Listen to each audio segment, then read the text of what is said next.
Naturalisation. The consequences of stricter policies.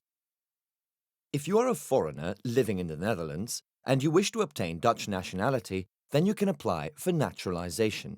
You will receive a Dutch passport and will be entitled to call yourself a Dutch citizen. It sounds simple, but of course it's more complicated than that. The naturalisation of immigrants is a major part of a broader discussion on integration, which is causing controversy all across Europe. Each EU member state is free to formulate its own citizenship policy. This means the requirements for naturalisation vary greatly between countries.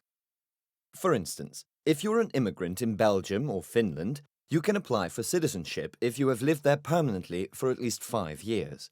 In Austria and Spain, this is only possible after 10 years. Application fees also differ from one country to another. In Hungary, you don't have to pay anything to start a naturalisation procedure, whereas it costs more than €800 per person in the Netherlands. In terms of the knowledge an immigrant is required to have of a country's language and culture, an immigrant's financial situation, and the option of obtaining dual citizenship, policies likewise vary per country. Despite these differences between countries, it is clear that the demands and conditions for obtaining a passport have generally become stricter in recent years. This also applies to the Netherlands, which introduced a naturalisation test in 2003 and whose government plans to increase the minimum residence requirement for naturalisation from 5 to 7 years. But what consequences do these stricter policies have?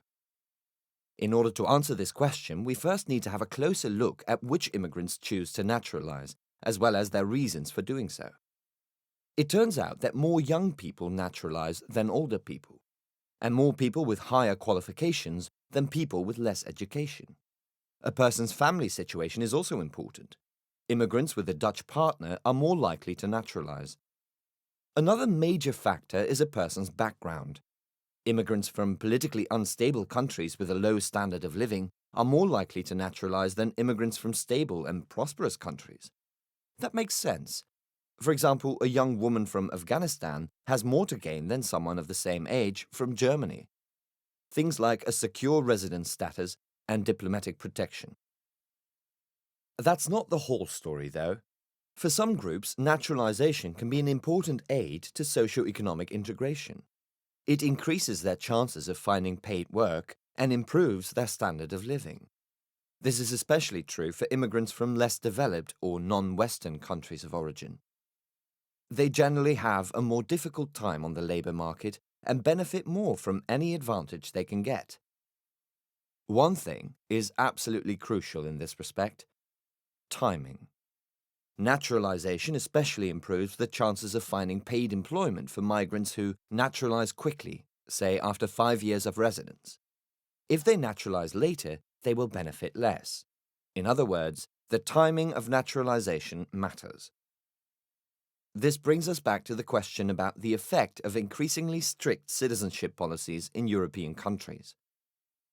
As a result of these policies, immigrants naturalise later, or not at all.